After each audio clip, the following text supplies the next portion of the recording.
It's a new month and I'm here with 5 new book recommendations. You know how this goes, so let's get started with today's video. Hi everyone, welcome back to my channel, or if you're new here, welcome. My name is Flor and I post new videos every single week, every Wednesday, talking about productivity, talking about motivation, talking about working for yourself, and of course, talking about books. This is not the first video I uploaded about book recommendations, but video number 6. So I have 5 previous videos I have uploaded since October of 2020, and you can see all of them up here in the card that's appearing right now. In each of these videos, you have 5 book recommendations, so you have a total of 25 book recommendations. So if you don't know what to read next, you should go ahead and watch this video and also go and watch those other 5 videos. And of course, if you're not subscribed to the channel already, don't forget to hit the subscribe button down below and hit the notification bell to be notified of every time I upload a new video every single week. Now, before we get started, I want to talk about the weather out there. It's snowing like crazy. So bear with me if the lighting on this video is not the best. And if it keeps changing, it's because it's snowing like non-stop. So anyways, let's get started now with today's video and with the first book recommendation. The first book I wanted to recommend is called Anatomy of a Scandal by Sarah Vaughan. So this book takes place in different times and we kind of follow 3 different characters. On one hand, we have Sophie and James. They are married, they have 2 kids. James is a high-profile political figure. He's friends with the Prime Minister of the UK. Sophie is his wife, who he met when he was going to university. And then we have Kate, who is a barrister, as they call them in the UK, or a prosecutor, as you would call them in the US, who always follows cases of sexual misconduct, of sexual abuse, prosecuting the people, of course, accused of these crimes. So as you might guess from the main characters and what their jobs are, Kate is presented with a new case that she has to prosecute, which involves James, who is accused of sexual misconduct by a female colleague he has. So this whole book is about the trial, but not only that, but about the stories of the 3 of them, how they came to be, how they got their jobs, their roles, where did they go to university, what happened there in university, and how their lives interconnect. So I like this book, but I found it a bit predictable maybe at the middle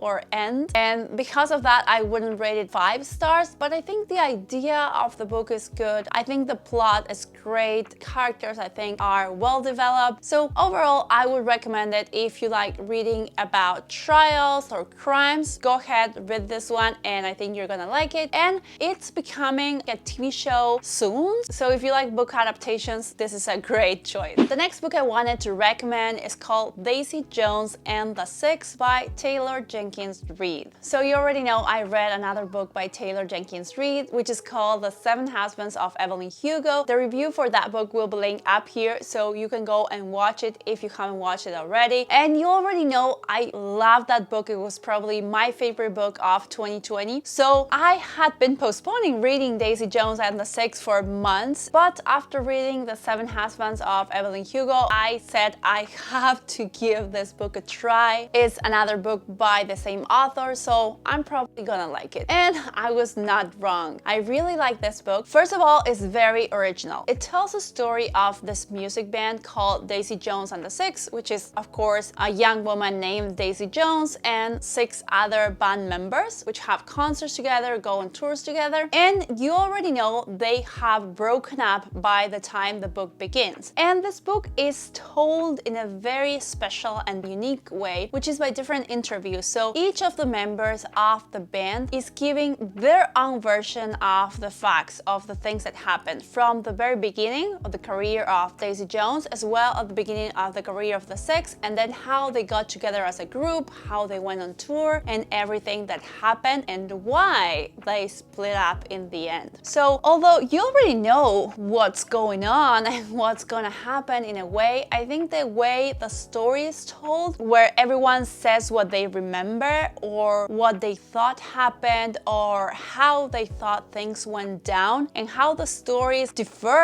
depending on who's telling the story. I think that's a very original idea. I don't think I have read any other books that are told in this way. And if you like music and you like 70s music and rock bands, I think you're gonna love the story of this book even more. Overall, I would of course recommend it. I really liked it. And this one is also becoming a TV show soon. They have already cast all the characters. I think they have made some great choices. So yeah, go ahead. I think you should go and read this book. Read The Seven Husbands of Evelyn Hugo as well if you haven't read that one, and go and watch the TV show next. The third book I wanted to recommend is called The Silent Patient by Alex Michaelides. So I heard about this book from several people I follow on Instagram. Everyone was talking about this book at one point in February, March, and everyone had such great reviews that I said, I need to read this one. So I went for it. So this book is about Alicia. Alicia's a famous artist that one day when her husband comes back from work, she shoots her husband 5 times, kills him, and then never ever speaks another word about it. So after that, when she goes on trial, they think she is not capable, so she ends up in a mental institution instead of going to jail. And this book is about her, of course, and the relationship with a therapist that works at this mental institution that is obsessed with her case and with helping her, with helping Alicia find her voice, tell her story, tell what really happened that day when her husband was shot, whether it was her, was not her, or what went down. The book is very good in my opinion. It's probably one of my favorite reads of 2021 so far. I think it's very well told. The story is very compelling, very intriguing. The fact that this person that apparently killed someone is not speaking, it's not saying what went down, is very good, and it makes you want to read, want to understand what happened. And the finale is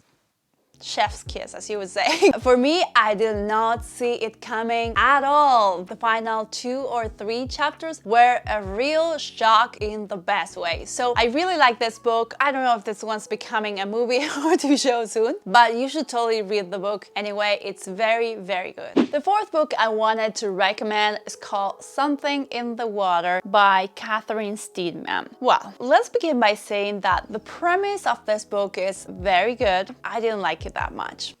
Let me explain myself. So this book is about a young couple that gets married. They go on their honeymoon to Bora Bora, and when they go scuba diving, they find something in the water. And this is something that's going to change their lives forever. So the idea of the book is great. You already know that this is the plot since the very beginning, but the thing is that the book does not begin with them on their honeymoon. The book begins with the main character telling you that she is digging a grave. This is chapter 1. She is digging a grave to bury her dead husband.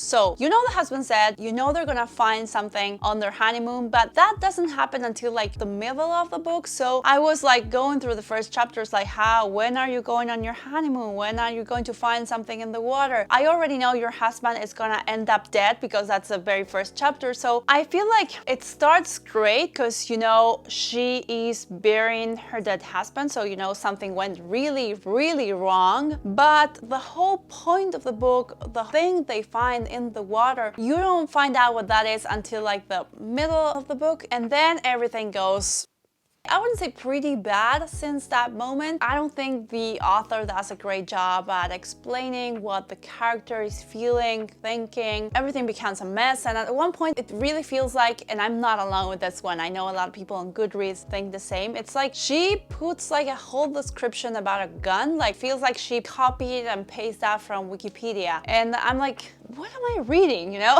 So I don't know, I had very high hopes, I think, for the book, and it starts great, doesn't end that well for me. Very predictable, not very well written, if I can say that. I'm not an expert, but I read a lot of books. So I know a lot of people really liked it. I think it was one of Reese Witherspoon picks for her book club, which are very popular. But in my opinion, it's not that great of a book. But I must say this, I know people talk a lot about the audiobook, and I did did listen a few of the chapters of this book in audiobook, and I must admit that it's good. The author of this book is an actress, so I think that the fact that she is reading the parts in the audiobook gives it like a different feeling, and it's pretty great, but the book does not do it for me. I'm sorry. And the fifth and last book I wanted to talk about today, it's called The Lying Game by Ruth Ware. So this is a story about a group of 4 friends. They went to a boarding school of all girls together when they were kids, and then something happened that made them drift apart. They lived in different parts of the UK now, different cities, they have their own lives, but one day they receive a message from one of the friends of the women saying that she needs them. So they all go back to the town where the boarding school was, where they grew up, and they have to confront themselves with their own past, with what happened, what made them leave the town, what made them split up, what made them stop talking to each other. I really like this book. Let's begin with that. I think it does a great job at not revealing everything from the very beginning. It gives you like little pieces of information as you read every chapter. Not only that, but since it's told from a personal perspective from one of the friends, you're not entirely sure if the information she is giving you is reliable. So it has that bit of intrigue. You're not really sure what's going on or what really happened in the past until I'd say almost the very end. I really like this book. I think it has a great story, great idea about going like back in time and telling the stories when they were kids and now when they're grown-ups and mothers. So I would recommend it. I'd say go ahead, read this one. I think you're gonna like it. And I know the author has some other books that a lot of people like as well. So I think I'm gonna go ahead and try to find another Ruth Ware book. And if you have read any of those, do let me know down below in the comments. So yes, that is everything for today's video. Of course, as always, do let me know down below in the comments if you have read any of these 5 books. Do let me know what you're reading right now, what you would recommend that I read, because I'm always looking for new book recommendations. And if you like everything about books and book recommendations, of course, don't forget to follow me on Instagram. I post new book reviews there almost every week or every 2 weeks, and I share on my stories what I'm reading at the moment. And if you like books, of course, I'm sure you know already about Goodreads, the community for book lovers. I'm on Goodreads as well as Pereira. You can find me there as well. I said at the beginning of 2021 that I was going to read 36 books in 2021, which I know is a lot, but I'm doing pretty well, I would say. I have read 10 already by the time I am filming this, which is mid-April. So I'm doing good. I'm doing good and I'm on track, and I hope I get to 36 by the end of the year. I'll let you know when we get to December. And as always, if you like this video, of course, don't forget to give it a thumbs up, to subscribe to the channel if you're not subscribed already. Don't forget that I post new videos every single week, every Wednesday. And you know, as I always say, I will see you on the next one. Bye!